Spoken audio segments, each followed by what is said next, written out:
Padre e Hijo, por Walter y Robert Witt. Bueno, esta es una ocasión muy especial para mí. Es la primera vez que estoy sentado frente a mi propio hijo y él fue el responsable de llevarnos a la verdad en primer lugar, y desde entonces ha habido algunos tiempos tumultuosos. Hace 2000 años, otro padre envió a su hijo y lo envió a este mundo terrible para enfrentar un conflicto terrible. Y si Jesús hubiera fallado, entonces todos y cada uno de nosotros estaríamos perdidos.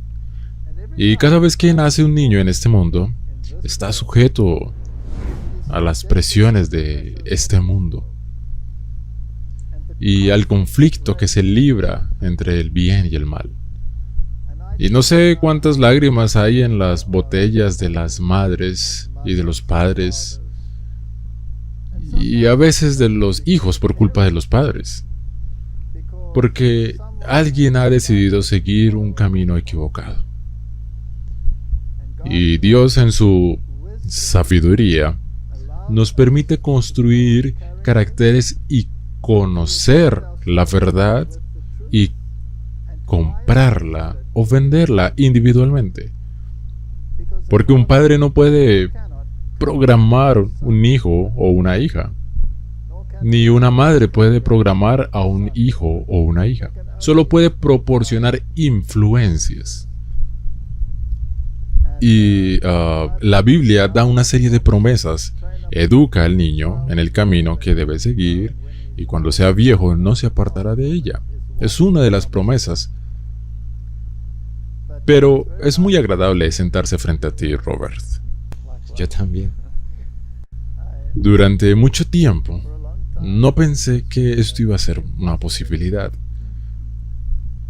Ahora, ¿sabes? Cuando comienzas una familia en esta vida, y normalmente cuando comienzas una familia, como en nuestro caso que éramos muy jóvenes, y cuando tuvimos esta ocasión que nació nuestro primer hijo, tu hermano, fue una experiencia increíble y fue muy duro para nosotros porque éramos muy pobres en esa etapa. Y cambió totalmente nuestras vidas porque hay un texto en la Biblia que dice que una mujer será salva al tener hijos. Eso no significa que toda mujer tenga que tener un hijo para ser salva. Lo que básicamente significa es que un niño cambia el carácter de una persona.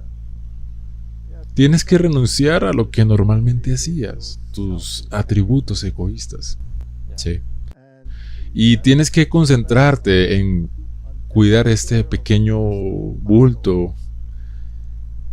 Y luego nació el segundo hijo, tu hermana Tania. Y yo estaba muy emocionado de que ella naciera, porque siempre quise mimar a una niña. Y siempre fue agradable como padre sentarse con la niña. Sí. Siempre es un sueño. Sí, tú también quieres tener una hija pequeña. Sí, en realidad quería una hija y luego apareció mi hijo y no puedo. No puedo, ¿sabes? Y no puedo imaginarme tener una hija, ¿sabes? Ahora estoy muy feliz de tener un hijo, pero siempre quise una hija. Alguien a quien mimar un poco. Sí. Ahora, mi hija era muy buena manipulándome. Tenía una forma muy extraña de manipularme. Quería hacer algo que fuera básicamente un poco travieso, totalmente travieso. Y ella decía, ¿puedo hacer eso? Y yo decía, no, eso no está bien hecho. Y luego ella me regañaba y yo decía que no. Luego ella corría hacia mí y me daba un beso y lo hacía. De modo que no podías hacer nada al respecto. ¿Cómo reaccionas? De todos modos, ese fue el segundo hijo. Y luego pasamos por un periodo bastante largo, porque hay 4 años entre cada uno de ustedes, básicamente, ¿cierto? Sí. Eso fue bastante difícil porque eso significa que hubo 8 años entre tú y tu hermano mayor. Sí. Me identificaba más con tu hermana. Sí. Y luego cuando tu madre estaba embarazada de ti, se puso muy enferma y estaba más en el hospital que en casa. Y tenía problemas constantes con los pulmones y fiebres constantes. Y tuve que llevarla al hospital muchas veces. La ponían incluso... Muchos años después de que yo naciera, recuerdo. Sí, muchos años. Tu madre a menudo estuvo muy enferma. Tu madre tuvo un embarazo muy difícil. Y en un momento los médicos vinieron a nosotros y nos dijeron, creemos que el problema es el embarazo. Y creemos que hay sepsis en el útero y recomendamos un aborto inmediato. Y tu madre estaba en el hospital que no tenía un escáner y básicamente realizaron escaneos a Sonia, pero solo estaba en centros especializados, clínicas. Y había una clínica especializada en el pueblo, entonces lo discutimos y dijimos, no queremos abortar hasta que sepamos con seguridad que ya no estás vivo. Y entonces dijeron, bueno, tendremos que ir a la clínica de la ciudad, pero tu madre está muy enferma y tenía fiebre muy alta.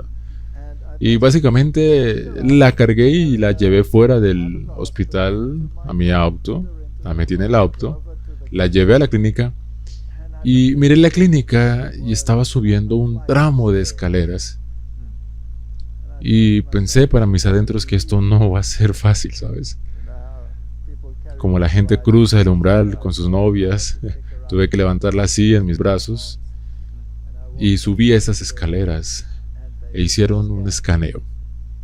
Y allí estabas. Tenías aproximadamente este tamaño y te estabas chupando el dedo. ¿Acaso tienes pulgares? Entonces sí, estabas completamente formado, eras pequeño, eras como un pulgarcito. Seguro. Y lo miramos, tu madre y yo, y no había manera de que permitiéramos un aborto. Y por eso ella luchó durante ese embarazo. Y finalmente naciste tú. ¿Por qué dijeron que necesitaba hacerlo? ¿O mi mamá necesitaba hacerse un aborto? Porque pensaron que el feto en realidad no estaba vivo. Oh, ok. Y resultó que no hicieron el escaneo. En realidad no hicieron el escaneo. No sabían lo que estaba pasando, así que simplemente sugirieron al azar que hiciéramos un aborto inmediato para detener la sepsis y la fiebre y todo lo que conllevaba. Y cuando naciste, eras básicamente un niño imposible. Gritabas y siempre estabas en una posición muy fetal. Y eras muy especial porque no sabíamos realmente cómo lidiar con esto. Por lo general, el tercer niño es más fácil de tratar. Sí, pero en realidad habíamos decidido que teníamos un par y un par estaba bien. Eso era suficiente. Así que de alguna manera llegaste a la escena sin ninguna planificación. Pero tu existencia en nuestras vidas ahora desafiaste totalmente todo lo que defendíamos. Y desafiaste totalmente nuestras vidas. Y tu madre se convirtió en tu enfermera a las 24 horas. Y luego todos los dramas en torno a los eventos ocultos en nuestro hogar. Y eventualmente tuviste tantos problemas y tantos ataques y tantas fiebres. Y siempre exactamente a la misma hora sentía que me estrangulaban en medio de la noche, a las 2 de la noche, de la madrugada. Y entonces gritabas como loco y luego te cargábamos y te daban esos calambres febriles y luego te daba temperatura alta y te desmayabas y nos apresurábamos a ir al hospital y luego te quedabas allí durante una semana más o menos o más. Y cada vez era tocar e ir donde ibas a vivir, donde ibas a vivir. Fue una situación muy, muy estresante. Y finalmente buscamos ayuda porque pensamos que algo sobrenatural estaba sucediendo en nuestra casa. Y tú no estabas en la fe que tienes ahora en ese momento. No, yo era ateo, no creía nada. Y bueno, la historia es una larga historia y no quiero contar nuestra historia de conversión. Esto se trata de ti y tú no sabías nada sobre eso. No, nada. Y finalmente lo que pasó fue que encontramos la fe como una consecuencia de nuestra búsqueda y nos convertimos en adventistas del séptimo día. La Biblia dice, aquí están los que guardan los mandamientos de Dios y se aferran al testimonio de Jesús. Y eres el que básicamente creció en esa fe. Los otros niños ya eran mayores, claro. Martín tenía 12 años. Tania tenía... Cuando yo tenía 3 o 3 o 4 años. Martín tenía 12, Tania tenía 8, tú tenías poco más de 3. Y tú eres el que creció con el estilo de vida adventista. Los demás tuvieron que cambiar su estilo de vida y les fue difícil cambiar todo. Todo cambió y toda la visión del mundo. Todos esos temas que tuvieron que cambiar y luego el domingo al sábado. Comida. Y fue muy difícil. Todo eso porque estaba tan arraigados en la dieta de la carne, supongo que en ese momento. Sí, creciste siendo totalmente vegetariano. Sí. ¿Por qué eres el más alto de todos? Probablemente esa sea la razón. Probablemente es la razón, ¿cierto? En cualquier caso, así que ahí estabas. Creciste como un niño adventista y creciste en nuestro hogar. Y yo estuve constantemente involucrado en el trabajo y la evangelización. ¿Y cómo te afectó eso? Que estuviera lejos tanto tiempo. Bueno, primero regresé a lo que dije antes. Gracias por no rendirte. No rendirte conmigo y llevar a mi mamá por las escaleras y hacer el escaneo porque ahora estoy aquí. Pero ¿por qué? ¿Sí? ¿Cómo me afectó que tú estuvieras lejos? ¿Qué era? Campañas en el extranjero. Sí, bueno. Solo empezó a afectarme, supongo que más tarde, ¿sabes? Continuaste tus viajes. Supongo que cuando tenía alrededor de 7 u 8 años fue cuando empezó, 7 u 8 a 9. Parece que yo era muy cercano a mi mamá. Y también era muy cercano a ti, pero tú estabas mayormente lejos. Así que supongo que me afectó un poco. Probablemente necesitaba un poco más de tiempo con mi papá, ¿sabes? Y siempre estuviste. Estabas preocupado por algo más que viajes, ¿sabes? Todavía estabas trabajando, creo que en ese momento para Stalos. Así que naturalmente no tenías suficiente, ¿sabes? No tenías mucho tiempo para pasar conmigo. Así que así me afectó. No sé cómo me afectó. Realmente no lo recuerdo, pero supongo que sí. Gravité más hacia mi mamá porque ahora estaba menos cerca. Cuando estábamos juntos, a menudo teníamos mucha gente y tenemos muchos estudios bíblicos en nuestra casa con jóvenes. Sí, recuerdo. Siempre había gente joven en nuestra casa haciendo estudios bíblicos y básicamente creciste con la fe y en realidad eras un pequeño creyente bastante fuerte cuando eras joven. Sí. Sí. Y luego, ¿qué pasó? Bueno, probablemente lo atribuiría a los amigos. Sí, creo que hubo mucha presión de de grupo desde muy joven, ¿sabes? Pero estabas en una escuela de la iglesia. Yo estaba en una escuela de la iglesia, pero No. ¿Qué significa ese pero?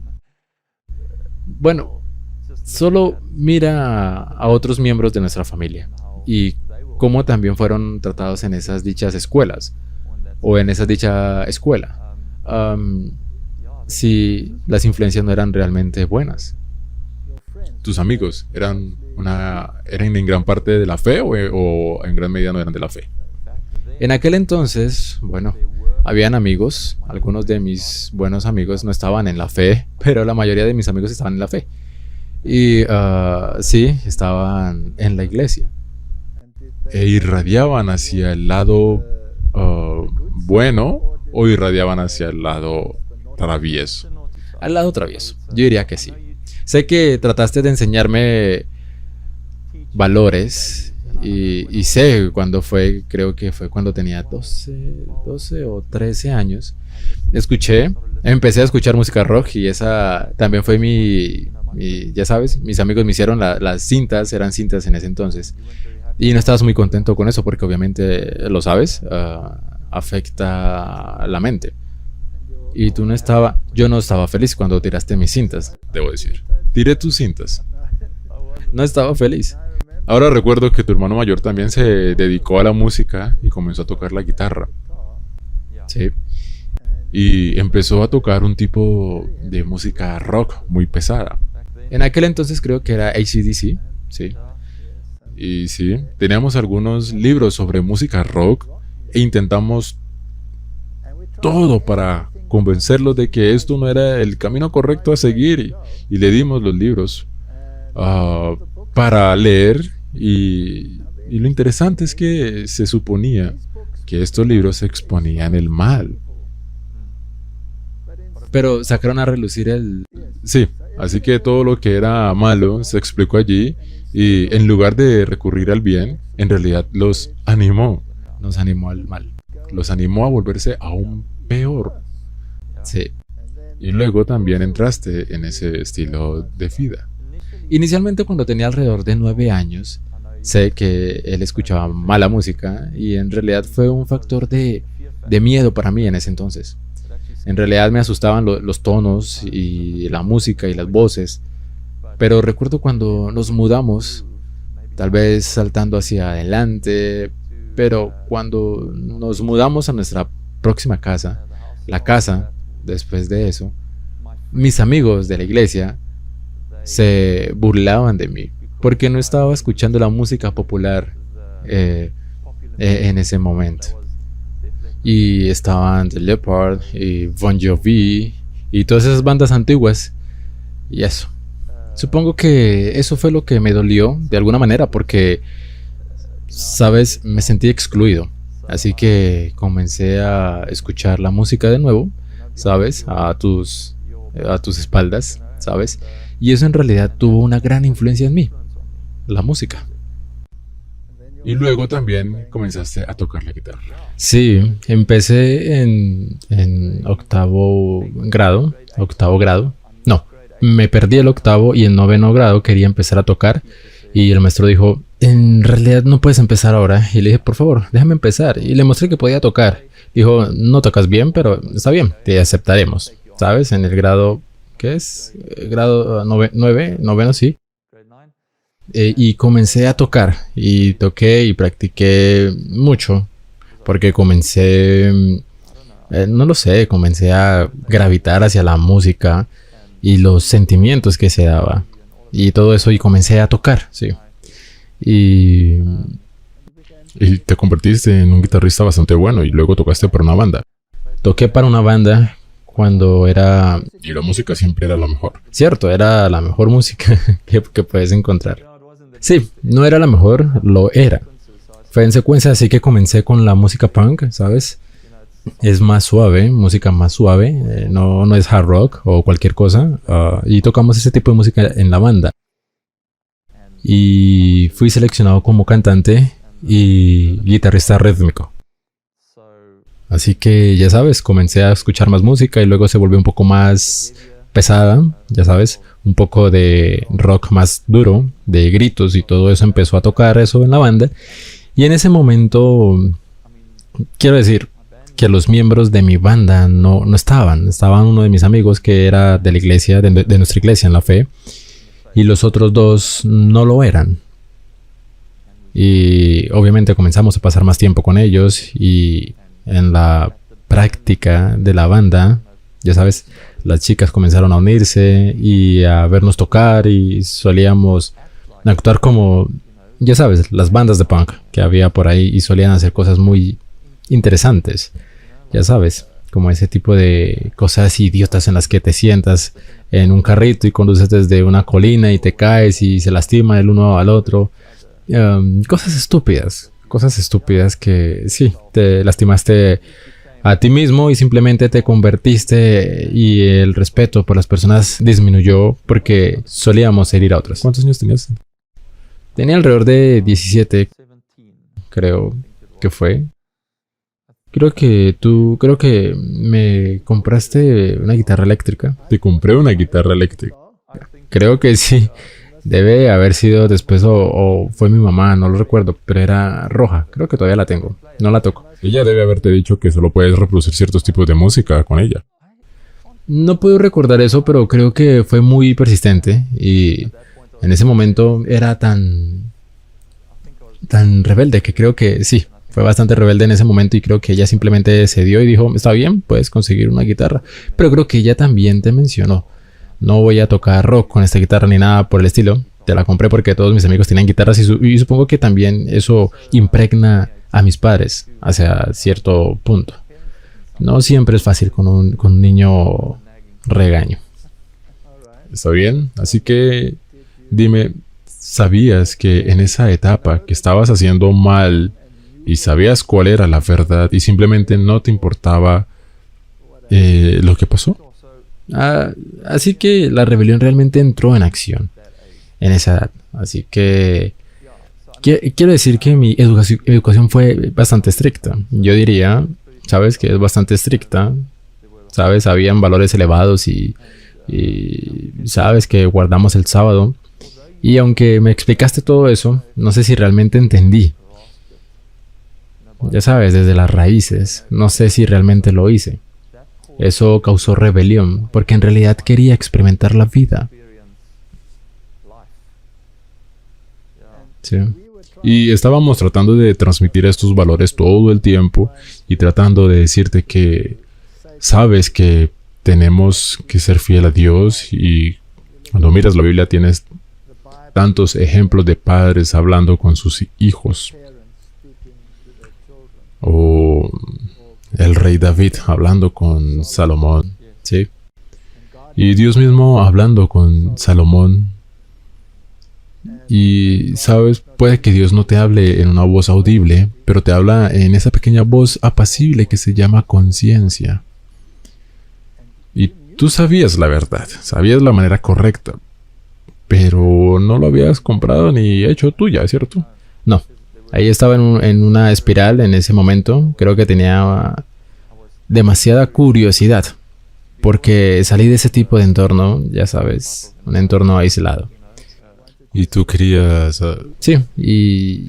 querías investigar por ti mismo. Sí, y ni siquiera estaba en la punta de, ya sabes, bien de la montaña todavía, en términos de experimentar lo que hay ahí afuera.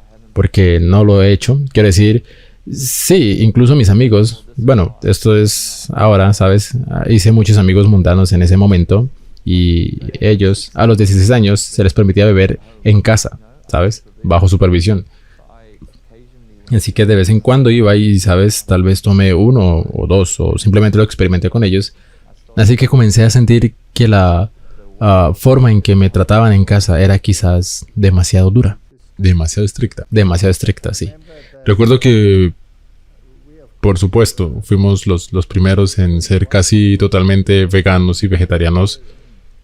Y me di cuenta de que eso ejercía mucha presión sobre ustedes. Los vecinos y los amigos estaban en la iglesia, pero todos comiendo como el resto del mundo en cuanto a consumo de carne. Sí, es correcto. Y recuerdo la primera vez que te convencieron de que esa dieta era una tontería. Y te comiste un trozo de pollo. ¿Puedes recordarlo? Ok, sí, entonces esas son dos ocasiones. Así que fue con un amigo fuera de la iglesia. Así que fui a visitar a su casa, fui a su casa y él me dijo, me hizo un sándwich. Y yo vi pollo en el sándwich. Y le dije, realmente nunca he comido esto antes. Él dijo, pruébalo, es genial. ¿Sabes? Tenía 16 años. Creo que todavía estaba en la escuela. Me comí un trozo bien, me comí todo el sándwich y tenía un sabor interesante. No fue genial, pero ¿te refieres a lo que pasó después de eso? Sí, asumo que llegaste a casa y todo tu cuerpo estalló en urticaria. Urticaria, sí. Sí, todos estos bultos en ti, seguro, y te llevaste el susto de tu vida. Sí, me asusté. Y te pregunté, ¿qué comías? Y dijiste que comías pollo y no creo que fuera tan comprensivo. No creo, te reíste. Me reí y dije, bueno, eso te sirve. Risa estricta o algo así, sí. ¿Está bien? Y luego, en la siguiente ocasión, ¿qué sucedió? Esa fue mi terquedad, entonces mi rebeldía.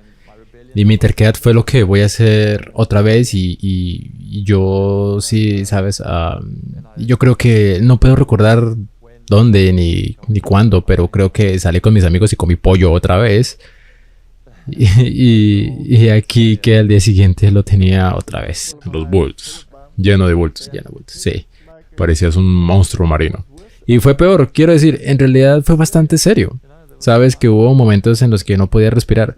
Sabes, en realidad te dije que si puedes tener una reacción tan fuerte con solo un pedacito de pollo, ¿cuántas toxinas debe haber en eso para crear una reacción tan masiva? Quiero decir, podría suceder al revés si no hubieras comido fruta. Por ejemplo, y ahora comes fruta. Eso podría haber sucedido también, es poco probable. Bueno, en cierto modo sucedió porque tienes eso lo que llamas una crisis de curación. Ah, sí. Todos comíamos mucha carne antes y cambiamos a una dieta vegetariana y es un shock para el cuerpo. Tu cuerpo por primera vez tiene la oportunidad de expulsar toxinas y de hecho me enfermé mucho. Tuve fiebres muy altas y toda la piel de mi espalda se desprendió. Y a partir de entonces fui una persona diferente. Me sentí mucho mejor de lo que jamás había sentido. Y tú estabas pasando por el proceso inverso. Estabas pasando de un estilo de vida saludable a un mal estilo de vida. Sí. Y luego, Robert, algo dramático sucedió cuando tenías 19 años de edad. Sí. Estuviste en esta etapa rebelde. Las rodillas de tus madres quedaron totalmente destrozadas. Mis rodillas quedaron totalmente destruidas. Porque cuando Dios te da hijos rebeldes, entonces se encarga de que tengas rodillas para que puedas quedarte sobre ellas y rogarle a Dios que te ayude en estas situaciones. Sí. Sabes la verdad y ellos simplemente no querían comprar la verdad y se van. En la situación más difícil que puedas tener.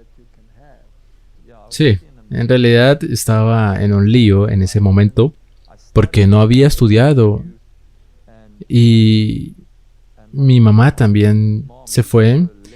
Creo que te fuiste al extranjero y yo me quedé con mi hermano por un año y fui a la universidad, Northern College, y cuando reprobé, creo que reprobé mi segundo año. No terminé el segundo año, obtuve un certificado, volví a casa, tú estabas en casa, o ambos estaban en casa, y luego me senté en casa y no hice nada. Y ahí es donde incluso pensé en hacer una carrera con la música, incluso irme al extranjero. En ese momento tocamos shows en vivo en medio del bosque, ¿sabes? Donde están todos bebiendo y sabes que no es mala. no es una buena vibra. Y en ese momento me diste el ultimátum. Creo que cuando tenía 18, 19 años, necesitaba estudiar algo real o encontrar un lugar. ¿Sabes? Me lo diste. Bueno, tenía que hacerlo en ese momento. Estoy completamente de acuerdo en que eso era lo correcto, pero sí, de regreso a tu pregunta, cuando estábamos practicando en la banda, yo tenía 19 años y en ese momento estábamos bastante Inmersos en la música pesada. música pesada, sí. En ese momento estaba gritando y sabíamos que yo era el cantante principal y teníamos un poco de popularidad. Supongo que un poco de todos modos, así que una noche estábamos practicando con la banda, creo que era para un espectáculo, y había mucha gente mirando y yo estaba actuando obviamente, exagerándome y saltando arriba y abajo y gritando, y mi voz era, ¿sabes?, dolorida por todos los gritos. Y algo debe haber sucedido dentro, ¿sabes?, en mi corazón, me sentí realmente... algo no estaba bien, ¿sabes? Y estaba cansado y estaba mirando a todos y todo estaba como atenuado. Y les dije, muchachos, vámonos a casa. Y yo fui el conductor de todos ellos durante 4. Los llevé a todos a casa. Con esto podía sentir en mi corazón. Así que en ese momento en la práctica de la banda todavía sentí mi corazón saliendo del ritmo, fuera de sincronización. Y se lo mencioné a mis amigos, que me sentía agotado y fatigado. Y nuestro guitarrista principal dijo que le pasa todo el tiempo. No hay nada de qué preocuparse. Le dije, está bien, pero todavía lo sentía. Que dije, muchachos, vámonos porque algo no está bien. Y dijeron, bueno, vámonos y los llevé a casa. Recuerdo que probablemente conduje como unos 15 o 20 kilómetros y luego llegué a casa y estaba en un estado... Y recuerdo haberte visto a ti y a mi mamá. Creo que estaban en la habitación y ustedes dos vinieron porque dije que algo no estaba bien y creo que dijiste que fueras a darte una ducha o mi mamá dijo que fuera a darme una ducha. Está bien. Te diré lo que pasó porque probablemente no puedes recordar. Sí, no puedo recordar los detalles. Lo que pasó fue que llegaste a casa y dijiste que no te sientes bien. Y te entró pánico y tuviste arritmia. Y te dije que te dieras una ducha. Te sentirás mejor. Y luego te duchaste. Y te fuiste a la cama. Te pusimos en la cama. Y te vigilamos. Y luego dijiste que tenías dolor y que el dolor te bajaba por el brazo izquierdo. Sí. No, era insoportable, aunque solo era un dolor entumecido. Un poco entumecido. Así que había impartido muchos cursos al respecto. Ya conoces al profesor de fisiología de medicina. Y te pregunté sobre los síntomas y exactamente dónde sentiste el dolor en tu brazo. No lo recuerdo. Y me mostraste los lugares donde sentiste el dolor en tu brazo y te dije, levántate, ven rápido. Y yo sabía que eso eran los síntomas de un ataque al corazón. Pero tenías 19 años. Sí. Eso fue muy extraño. Y te apresuré al auto y te metí en el auto. Y en ese mismo momento alguien vino y quiso pedirme prestada una carretilla. Teníamos una emergencia médica. Y esa persona estaba estacionada detrás de mí e incluso en una carretilla. Casi lo atropellé. Me deshice de él y tu madre de alguna manera tuvo que cuidar la carretilla y por eso no pudo venir. Tuve que seguirme después y te llevé corriendo al hospital y te quejabas y las cosas empeoraron cada vez más mientras conducíamos. ¿Me quedé ciego en algún momento? Sí, dijiste que ya no podías ver. Sí. Y luego te quedaste totalmente rígido y básicamente moriste en mi auto. Estabas físicamente muerto en mi auto. Estaba estresado sin medida. Corrí a ese hospital como nunca antes había corrido en un auto y la puerta de emergencia estaba cerrada. Casi la arranqué de sus bisagras y te apresuré a entrar y había un médico joven allí y dije que acababa de tener un ataque al corazón. Y dejaste de respirar y estabas básicamente muerto. Entonces te apresuraron y te pusieron sobre la mesa y trajeron la máquina para una descarga eléctrica a tu corazón para devolverte la actividad. Y me dijeron que debería salir, pero no tenían suficientes cosas, así que me pidieron que volviera a una UCI. Estaba temblando, supongo. Sí. Y con la sorpresa primero intentaron bajar un tubo y pusieron el tubo para llevar oxígeno a tus pulmones. Y luego te aplicaron una descarga eléctrica y reaccionaste. Pero reaccionaste violentamente y sabes que eres muy fuerte. No sé si sabes que eres muy fuerte. Te arrancaste esta cosa de la boca y te arrancaste mucho tejido ahí adentro. Y luego la sangre simplemente salió corriendo de tu boca. Fue un desastre total. Y en ese momento llegó tu madre y entonces no estaba en buen estado. Así que la echaron y me persiguieron con ella. Pero luego no pudieron contigo porque eras muy fuerte. Así que me trajeron de nuevo y luego te desmayaste otra vez y te electrocutaron por segunda vez. Y tú brincabas, pero no volvías. Entonces te dieron una descarga por tercera vez y luego te despertaste. Estaba completamente despierto. Totalmente despierto. Porque recuerdo, creo que entre las descargas me desperté. Pensé que cuando sacaste el... Sí, es por eso que vi a mi mamá Sí, y a ti solo por un segundo. sí, está bien. Y luego te pusieron en la UCI y estabas absolutamente bien. Normal. Ahora, así no luces cuando has tenido un ataque al corazón. Así que esto no fue un ataque al corazón. ¿Qué fue? Sí. Fue algo totalmente diferente. Y lo que me descubrieron fue que tenías un nervio extra. Se llama síndrome del lobo Parkinson-White. Y este nervio tomaría el control del ritmo de tu corazón y te enviaría a tu corazón una fibrilación. Entonces no hay oxígeno en el cerebro y luego básicamente moriste. Dejó de latir por completo. Ahora, fue porque, quiero decir, eso ocurrió debido al ejercicio físico que estaba haciendo mientras practicaba. Uno de los síntomas del síndrome de Parkinson-White es que aquellos que lo tienen y tienen este nervio adicional crecen con absoluta normalidad y luego cuando llegan a los 20 años, 19, 20 y tú tenías 19, 20 o 21, 22 por allí, entonces ese nervio se activa y puedes morir. Normalmente mueren. Seguro. Y luego no sabes por qué murieron. Creen que fue un ataque al corazón. Es un síndrome bastante raro. No es un defecto genético, por así decirlo. Es solo un nervio extra en el corazón. Entonces cuando descubrieron eso, tenían que buscar un electrocardiólogo que pudiera tratar ese síndrome. Pero solo había 2 en el país y ambos estaban en un congreso en los Estados Unidos. Ah, ya recuerdo. Sí, entonces no estaban allí.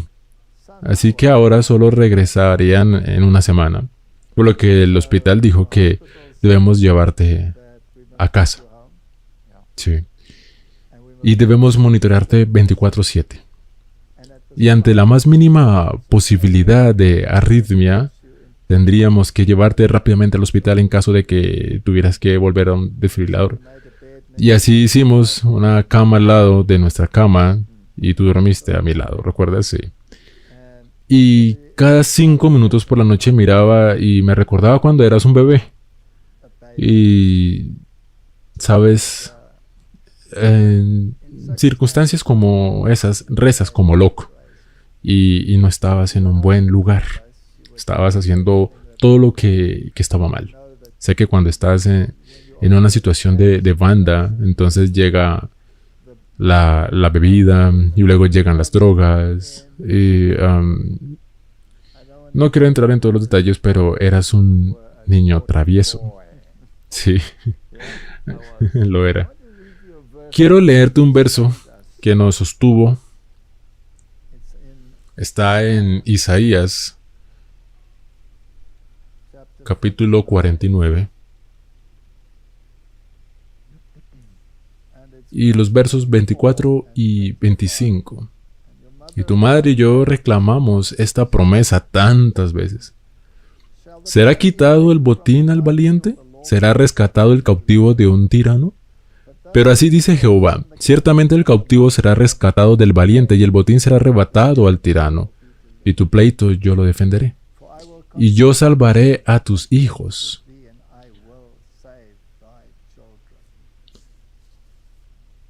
Para todos esos padres que nos escriben con tanta regularidad y todos esos padres que están desesperados y quieren darse por vencidos cuando sus hijos se descarrían, Dios tiene caminos y maneras de traerlos de regreso. Ahora, esta fue una muy mala ocasión. Quiero decir, no puedes imaginar que suceda algo mucho peor. Y luego, durante esa semana, te observamos las 24/7. Y finalmente ese especialista llegó del extranjero y se hizo la cita en la clínica del corazón y fuiste a esa operación en una operación de 8 horas. Una operación muy complicada. Es una operación muy complicada. Ellos entran por la ingle, Sí. Y por la aorta. sí, suben al corazón, luego tienen que pasar por la cámara del corazón hasta la otra cámara del corazón, y luego tienen que bajar y tienen que encontrar ese nervio en el ventrículo o donde sea que esté. Y luego encontraron ese nervio. Luego colocan una sonda a lo largo de esas venas, la colocan en ese nervio y prueban el nervio. En otras palabras, estimulan el nervio para ver qué hace. Y crea un latido cardíaco de alrededor de 300 cuentas por minuto. Eso es fibrilación. Eso era donde estaba yo. Ahí es donde estabas tú. En otras palabras, el corazón late tan rápido que la sangre no puede pasar a través de las arterias, por lo que no llega sangre al cerebro ni al resto del cuerpo. Así que, ¿no es un milagro? Es decir, eso no me dañó el corazón. Pudiste haber tenido un daño grave. O daño cerebral después. Pudiste haber tenido daño cerebral. No sé si daño cerebral, pero no lo dudo. Bueno, estás hablando y volviste a estudiar y obtuviste un título en ingeniería eléctrica. Y obtuviste un título en comercio Bitcom. Correcto. Así que tu cerebro parece estar bien. No es el resto, está bien. Pero en cualquier caso estimularon ese nervio y luego tomaron un rayo láser y destruyeron ese nervio. Sí. Y luego tus caminos normales se hacen cargo y luego vuelves a la normalidad. Así que básicamente después de eso tuviste... deben haberlo hecho cuando queman ese nervio. Ponen algo de presión en el corazón. Sí. Y lleva tiempo recuperarse. Pero por lo demás estás perfectamente normal después de eso. Con la vida que viví después de eso, que no fue una muy buena vida, hubo mucha ansiedad, ¿sabes? Creo que el corazón obviamente sufrió un poco de tensión porque no viví la mejor vida y muchas veces sentí que el corazón estaba actuando de nuevo. Y solo comiste adecuadamente si nos visitabas a nosotros. Sí, diría que sí. De lo contrario, ¿qué comías? Comí cosas no sanas. Barbacoas. Sí. Entonces dejaste totalmente el estilo de vida atrás. Lo hice. Incluso fui al médico después de mi cirugía, justo después de mi cirugía. Todavía estaba en el hospital y les pregunté si fumar afecta lo que tengo. Y él dijo que no deberías fumar. Y yo le dije a él, no es lo que le pregunté, le pregunté si fumar afectaría lo que tenía. Y él me miró y supo a qué me refería y dijo que no lo haría, no lo hará. Le dije gracias y salí y fumé un cigarrillo en el hospital. En el hospital fuiste terco. No lo puedo creer, sí. Te hizo pensar. 1 año y medio después, no fue así. En ese momento estaba más allá. No puedo recordar, debo haber contemplado lo que pasó, pero no. ¿Sabes? Después de lo que te dije ahora sobre el doctor y el cigarrillo, lo dudo porque no me importaba. No te importaba. Solo quería volver a lo que disfrutaba hacer en ese momento. Tuviste muchas conversaciones con nosotros, pero particularmente con tu madre. Eras muy cercana a tu madre y tu madre seguía hablándote sobre música y sobre salud y tú seguías revelándote. Pero lo único que hice fue, siempre fui muy honesto con ella, así que cualquier cosa que hice, y no hice cosas muy buenas, pero siempre solía sentarme allí y contarle todo lo que hice la noche anterior, todo. ¿Y cómo reaccionó? Ella fue muy amable. Sé que ella lo abordó bastante. Lo sabes muy bien y ella hacía preguntas. ¿Por qué? ¿Sabes? ¿Por qué harías eso? ¿Sabes que eso daña tu cuerpo? ¿Sabes esto y aquello? Y escuché, recuerdo allí, quiero decir, eso fue alrededor de los años, cuando tenía 19 o 20, probablemente uno de mis peores momentos fue entre los 19 y los 23, 24. Esa es en el área, pero sí, ella fue muy, sí, perdonadora y muy servicial. Quería ayudar, pero no fue contundente. No lo fue. Me reprendió de una manera agradable, sí. Y no fui tan amable. No lo haría. No te diría lo que hice la noche anterior. No me dirías. No fue. Sí, quiero decir que tuviste una forma en la que ella me daría una versión filtrada. Sí. ¿Está bien?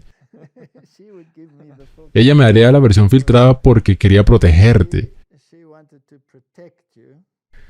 Y ambas formas me protegen de una fuerte reprimenda, pero también de lo que hice. Sí, y así ella me dio lo suficiente como para que me obligaran a volver a arrodillarme, pero no lo suficiente como para que me molestara por eso. Pero, ¿cómo fue eso difícil para ti en ese momento, a esa edad en la que no puedes forzar, ya sabes, o eliminar ciertas cosas en mi vida o prohibirme hacer cosas? Lo que me di cuenta es que puedes saber la verdad. Puedes vivir la verdad. Puedes preocuparte por los demás, pero hay un vínculo particular con tu propia familia y es una terrible dicotomía sucediendo en tu cabeza. Si tus propios hijos saben la verdad, pero se niegan a vivirla, y la vida es tan impredecible, estuviste a punto de morir. De hecho, moriste en mi auto. Yo no vi ninguna luz, no vi nada fuera de lo común durante ese tiempo. No sabes nada, y nunca fuiste al cielo, y nunca fuiste al infierno. No lo hice, porque eso es un montón de... No, realmente no. No sabías nada, te despertaste y estabas absolutamente... ¿Qué estoy haciendo aquí? Sí, no tengo idea. Y quisiste levantarte y salir y te dijeron que no, simplemente tuviste un ataque al corazón, pero no fue un ataque al corazón. ¿Sabes? La Biblia está llena de historias como esas. Y David y Salomón es un ejemplo tan hermoso en la Biblia. Tenía todo Salomón. Sí. Tenía toda la verdad. Estaba hablando con Dios uno a uno. Sí. Era el más sabio. Era el más sabio de todos. Era simplemente increíble. Y mira lo que pasó. Y cuando se llega a la conclusión del asunto es: teme a Dios y guarda sus mandamientos. Esto es todo el deber del hombre. Entonces sabías todas estas cosas, pero no regresarías y aquí está el que nos trajo a la verdad y ahora está en el mundo. Tu hermano mayor, Martin, él también entró al mundo.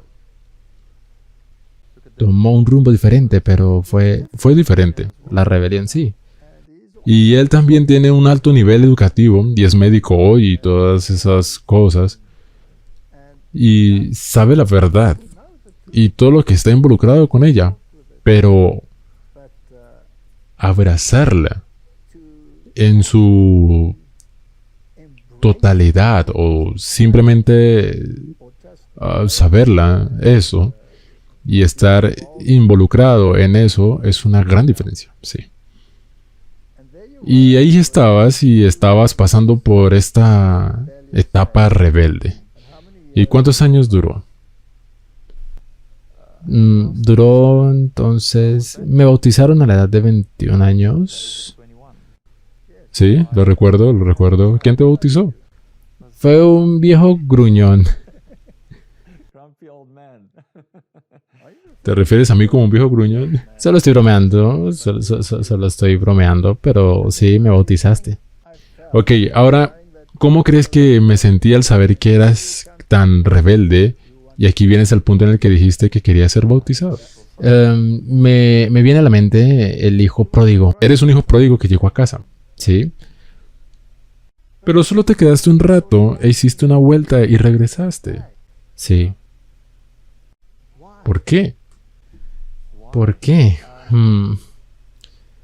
Otra vez, mis amigos, mi vida entera.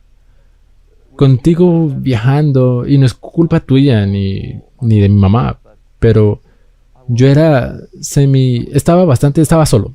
Estaba viviendo en Somerset West, estaba estudiando, no teníamos mucho dinero, quiero decir, ya sabes, tengo un subsidio para pagar facturas y sabes ciertas cosas. Creo que todavía pagaste mi alquiler y todo eso, y recibí un cierto pago.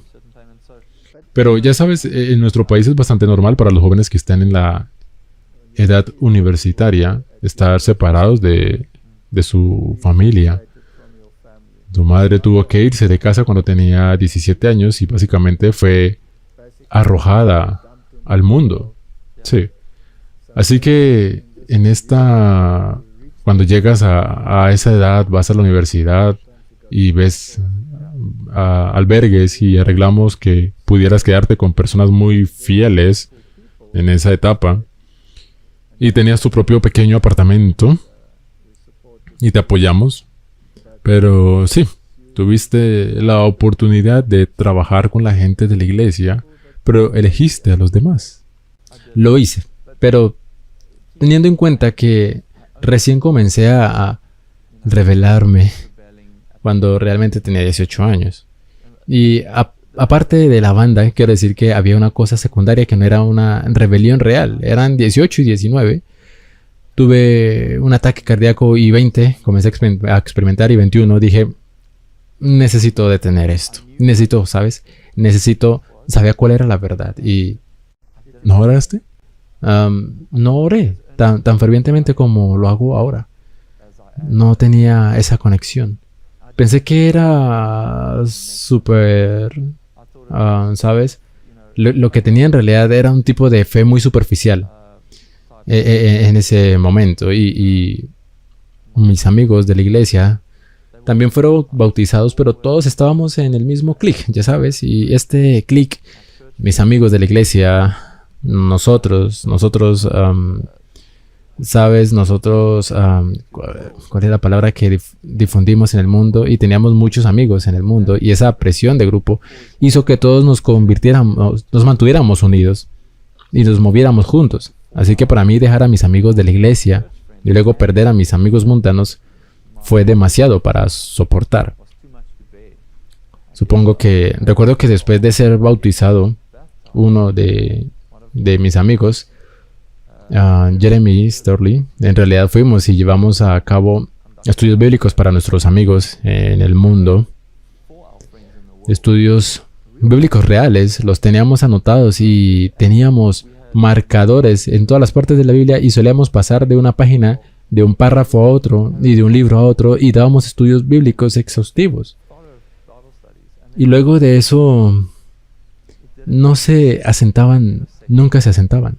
Supongo que fue lo que pasó. Y recuerdo que mi mamá vino de visita, me visitaba cuando podía y todavía le dije, escucha, voy a salir con mis amigos, no voy a hacer nada, no voy a beber, no voy a tener malas conversaciones, todo eso, solo voy a salir y escucharé a esa banda tocar o lo que sea en el pequeño bar. Y ella dijo que debes tener cuidado porque ahí es donde, ¿sabes?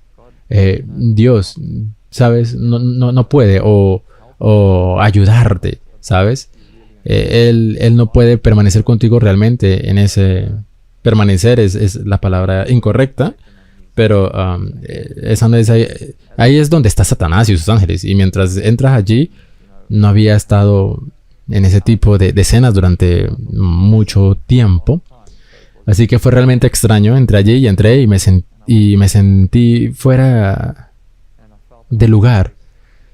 Y no hice nada esa noche, por supuesto. Pero cuando salí sucedió algo extraño. No sé, tal vez fue solo una coincidencia. Pero la alarma de mi auto sonó y nada de lo que hice pudo aplazarlo. Nada, me tomó como 1 hora y media y de repente sonó. Pude subirme a mi auto y estaba un poco desconcertado. Y conduje a casa y se lo conté a mi mamá y ella dijo, bueno, eso suena extraño, ¿sabes? Y le dije que era extraño estar allí. Podía sentir la presencia del mal y eso continuó. Pero luego tú empiezas a explorar un poco más como si estuvieras bien. No fue tan malo y exploré un poco más y nunca salí de discotecas ni nada parecido con mis amigos. Así que mi mejor amigo, ya sabes, que no estaba en nuestra iglesia, pero era uno de mis mejores amigos, vino y dijo, escucha, vamos a esta fiesta. Y le dije, no puedo ir. ¿Sabes? No puedo ir. Y esto es lo que he elegido, una vida que quiero llevar. Y vi en su cara que estaba bastante triste porque esa mirada era casi como si me estuviera perdiendo para siempre. ¿Entiendes? Así que estaba mirando y pude ver que dijo, voy, ya sabes. Y yo no entendí lo que eso significa, pero perdí, sentí que lo había perdido. Así que decidí allí mismo. Y luego creo que decidí que no puedo hacer esto. Es demasiado difícil. Voy a perder amigos, ¿sabes? Voy a perder a todos mis amigos y voy a estar solo. Y mis padres estaban muy lejos. Probablemente en ese momento creo que vivías en Karoo. No, en Karoo, Riverdale. Sí, eso estaba a 350 kilómetros de donde estabas. Sí, así que quiero decir que aún todavía tenía a mis amigos de la iglesia, pero ellos también estaban explorando el mundo, así que fue demasiado difícil, ya sabes, hacerlo solo y no tenía la fe para sostenerme en ese momento. Y entonces volviste al mundo. Sí, peor que nunca, peor que nunca. Eso fue lo peor, entre 21 y seguro 32 años, es mucho tiempo, así que a los 21 años, 22, 23, yo escalé, ¿sabes? Exploré muchas vías que nunca debí y conocí a mi esposa a la edad de 22 años, pero en ese momento, ¿sabes? Estábamos en el mismo tipo de escena, ¿sabes? Disfrutamos salir y sabes que esa escena se volvió tan regular que era semanal y a veces 2 veces por semana, sabes, que salíamos y festejábamos, si quieres llamarlo así, y se volvió más difícil. Y entonces, sabes, no estar investido con alguien en la iglesia o con, sabes, no estoy diciendo que ya no tenga valores ni muchos valores, pero, sabes, es diferente a lo que yo sabía o a cómo me criaron. Así que sí, caminamos por ese camino y nos encantó, ¿sabes? Mucho y todavía lo hago, pero caminamos por ese camino y luego a la edad de los 30 años éramos yo, mi esposa y su hermana, condujimos a una fiesta. Vivíamos en Stalos, pero en aquel entonces Fue hace ahora 9 años que fuimos a una fiesta y sí, tomamos unas copas, nada especial, pero regresamos y estaba lloviendo y mi cuñada estaba conduciendo y se acababa de mudar, simplemente se salió del camino porque estaba lloviendo. Era difícil de ver y lo echó hacia atrás y todo el auto se tambaleó y no pudo seguir al volante y se estaba dirigiendo hacia una pared.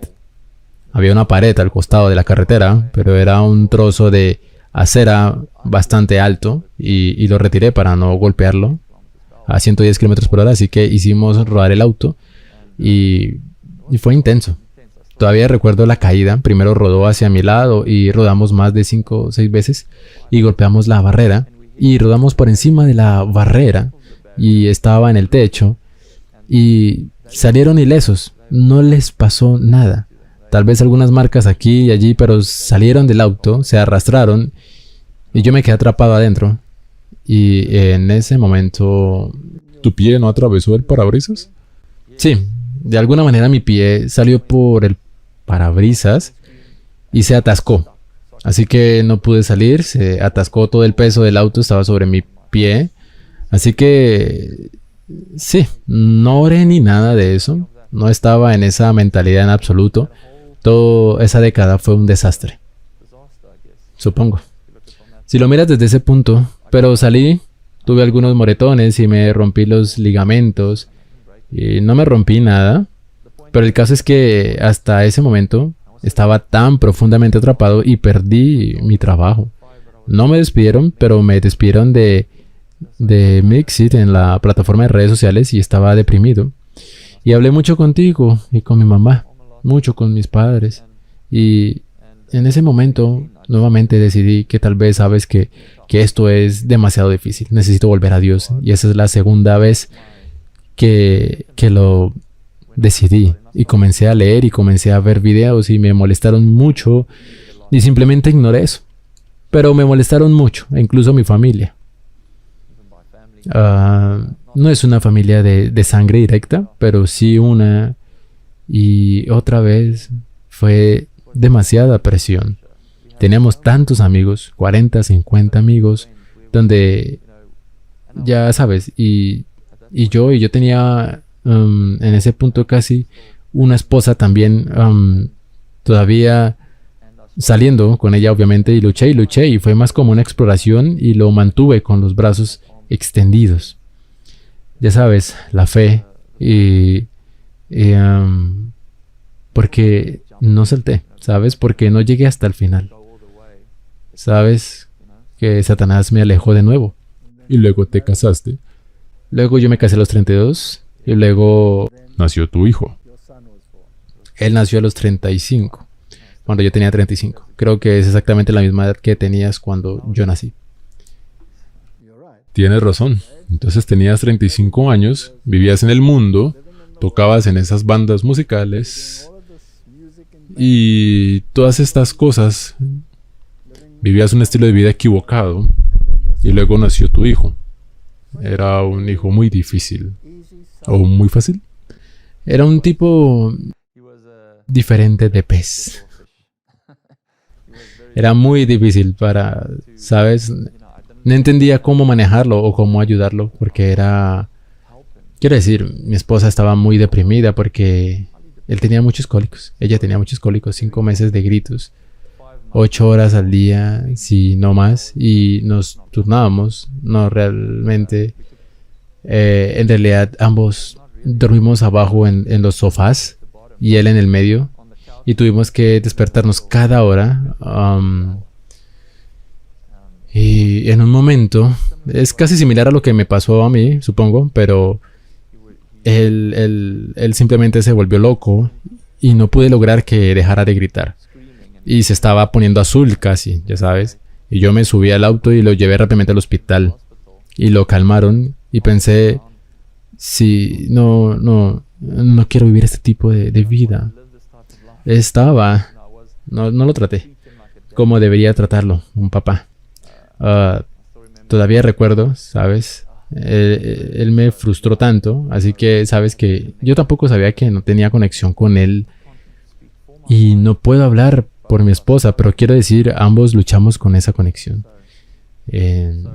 Así que en ese momento, recuerdo, antes de eso, todavía creo que mi mamá todavía me dio Patriarcas y Profetas, un libro del espíritu de profecía. Lo leí, todas las noches lo leí, pero no lo entendí. Lo leí, pero no. Leí sobre el templo y el oro y no entendí ninguno de esos gestos simbólicos. No tenía idea. Y simplemente salté hacia adelante rápidamente, pero después de la conversión, todo se abrió.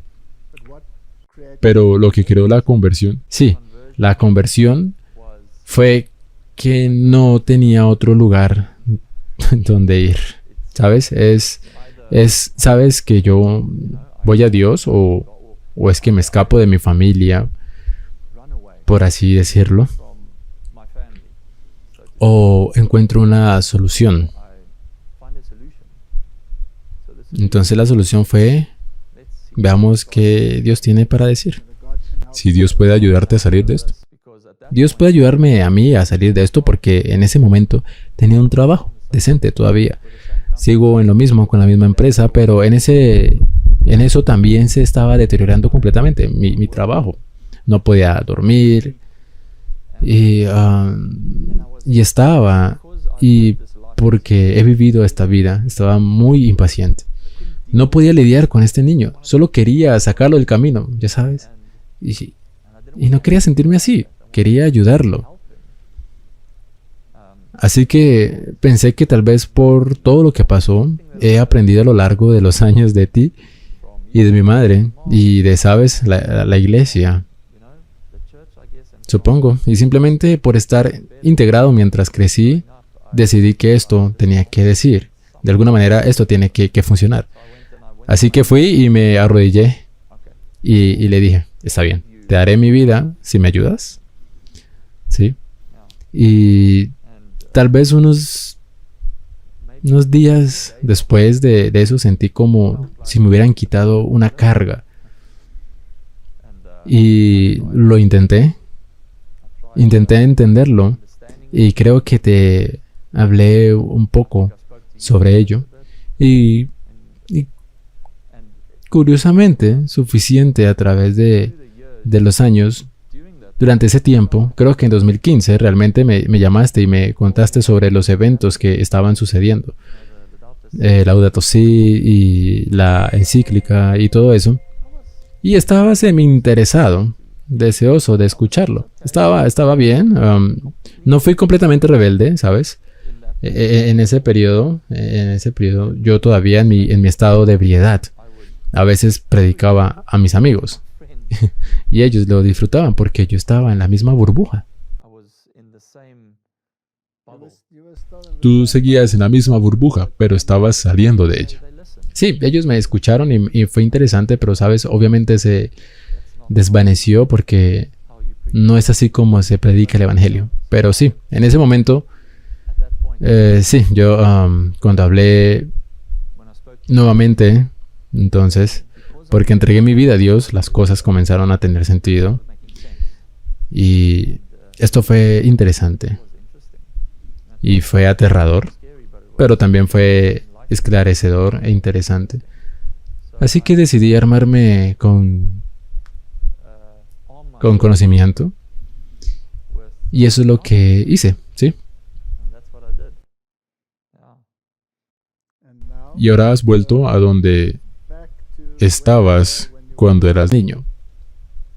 ¿Sí? ¿Comiste como comías antes? ¿Fue porque te obligamos o porque descubriste que esta era la mejor manera? Sí, desafortunadamente siempre es difícil decir esto, pero nada, lo intentaste y dijiste las cosas correctas, pero nada de lo que dijiste, en realidad, sabes, me metió en esta vida. Lo sabes, es algo que solo el Espíritu Santo puede hacer por mí. Así que lo único que te convirtió no fue la presión de nadie, ¿no? sino un anhelo de encontrar la paz que pensaste que solo encontrarías con Dios. Y luego descubriste todas las cosas que básicamente sabías, pero rechazabas. Sí, y explotó. Explotó y lo aceptaste todo. Sí, lo acepté todo, sí. ¿Y fue fácil para tu familia o facilitó las cosas o las empeoró? Bueno, tenía paz interior. Así que eso fue lo que me mantuvo.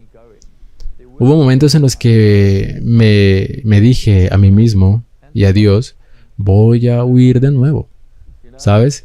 Me gustó lo que hice en el pasado con la presión de mis compañeros. Esto fue difícil. Quiero decir, mi esposa es cristiana y es una madre amorosa y una esposa, pero mi fe es diferente a todas las demás. Ya sabes, quiero guardar los mandamientos, ¿sabes? Pero no quiero. Eso no es el primer paso y nunca fue así que lo experimenté porque no guardé los mandamientos mientras lo buscaba. Lo busqué y por eso guardé los mandamientos.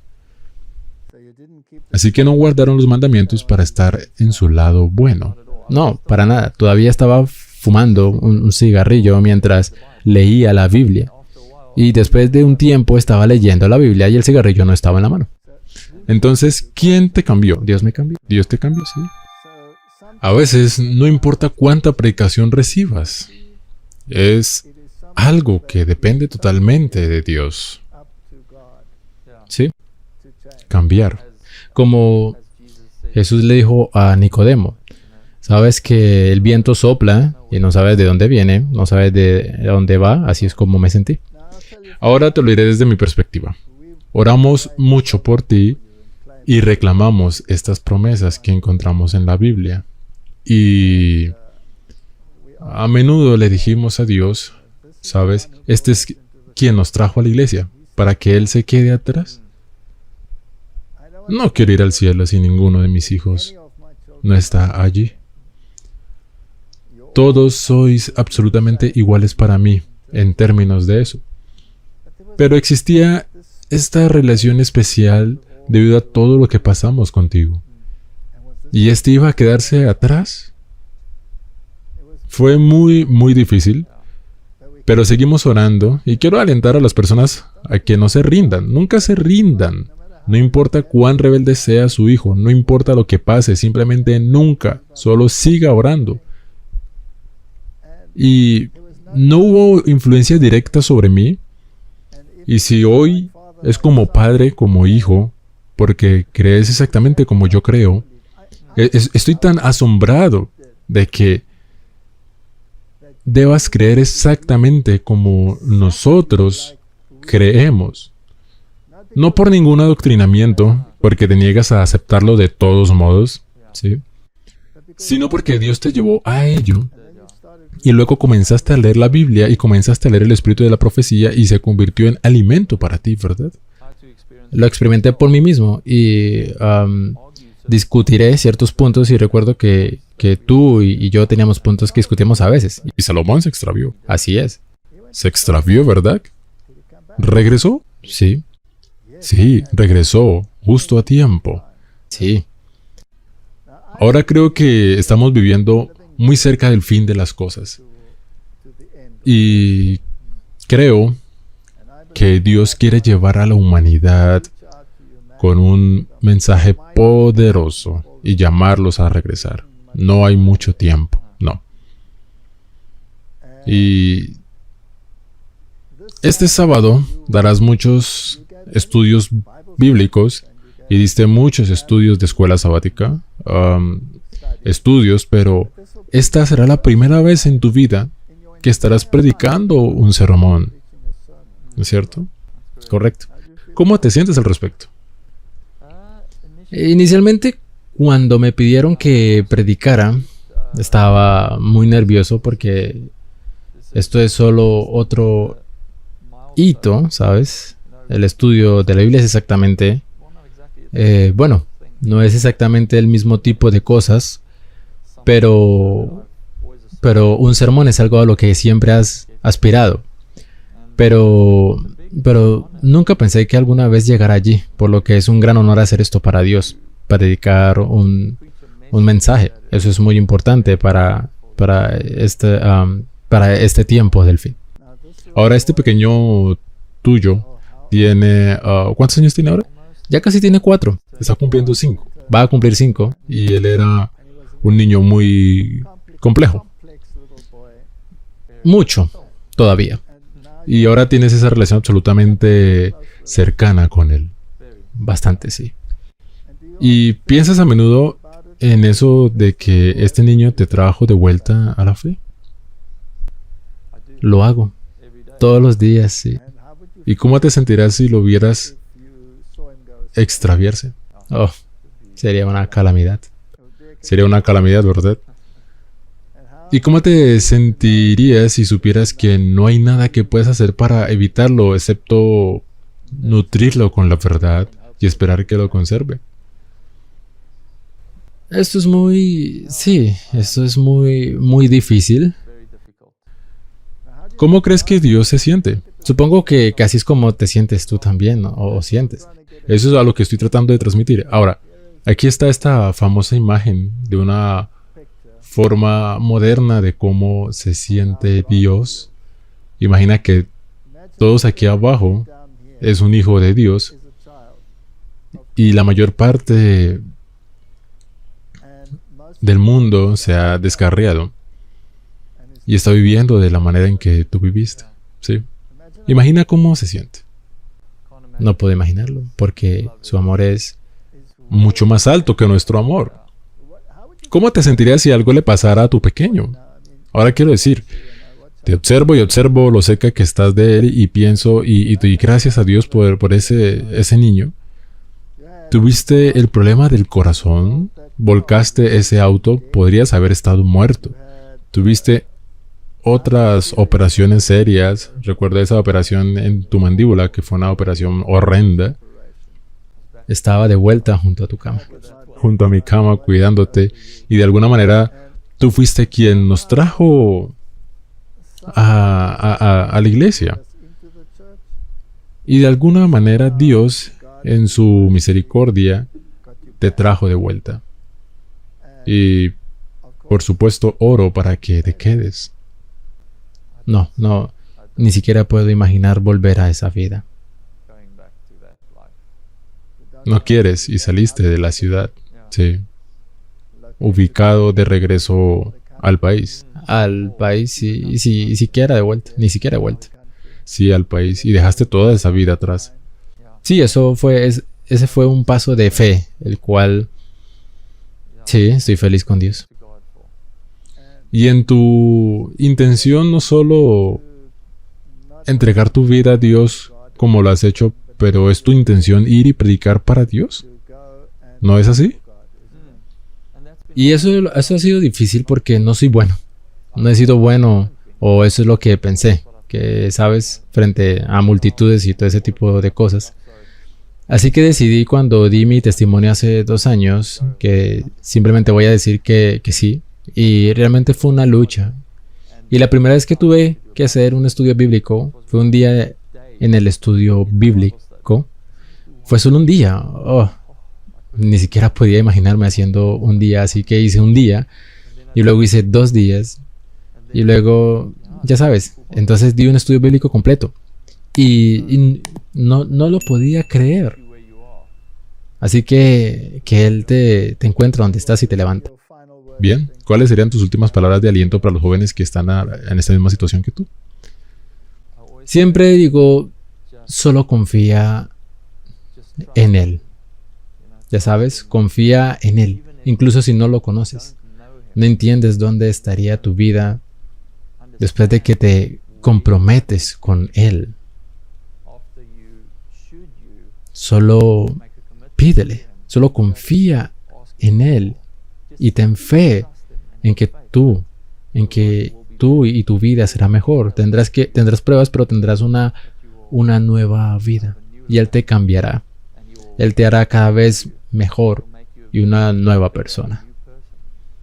Y una vez que hayas hecho eso, una vez que hayas logrado esta transformación, ¿Te imaginas volver No, a la antigua vida y sin embargo tantas veces volviste a lo cierto?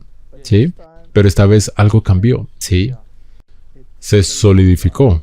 sí. Es difícil determinar porque, bueno, en realidad no.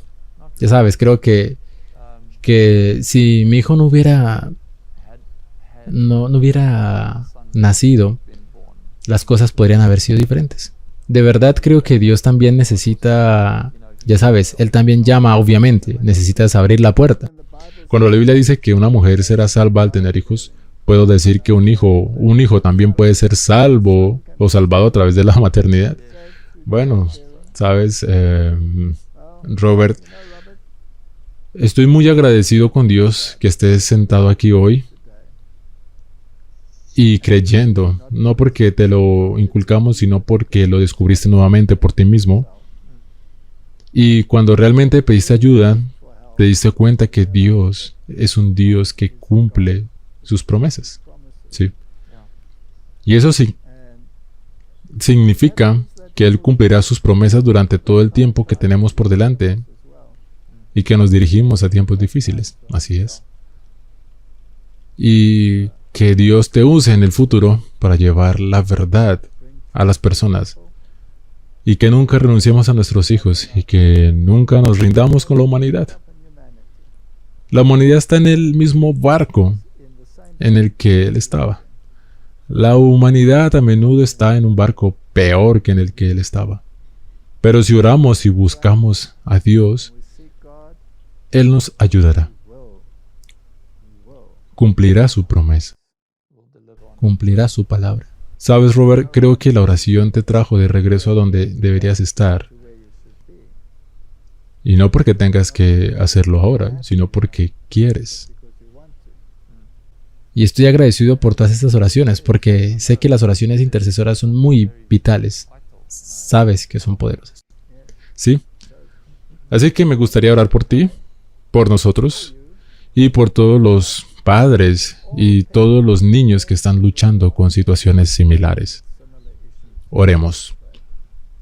Padre Celestial, nos has dicho que el camino al cielo es un camino pedregoso. No es una carretera ancha. Y dice, busca y encontrarás. Pero también dice que pocos lo que encuentran. Y la razón por la que pocos la encuentran es porque no buscan. Y muchas veces es necesario que crees circunstancias en nuestras vidas para que busquemos.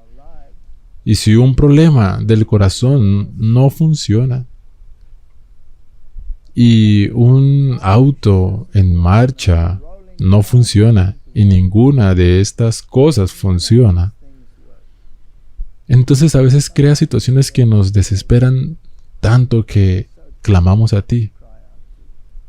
Que muchas personas en los tiempos desesperados que vivimos clamen a ti ahora. Y es mi oración como la he sido desde el principio, no solo para salvar a este hijo mío por toda la eternidad, sino todos mis hijos, y por extrapolación, todos los niños que hay en el mundo, que están sin Dios, y no saben lo que significa descubrir el amor de Dios.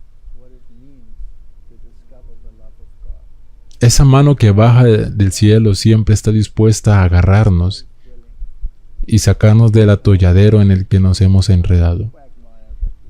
Mantén a nuestros hijos seguros, y no solo eso, Señor, sino úsalos para promover tu evangelio y para llevar a muchos al punto de decisión que tu casa pueda estar llena. Es mi oración en el nombre de Jesús. Amén. Amén.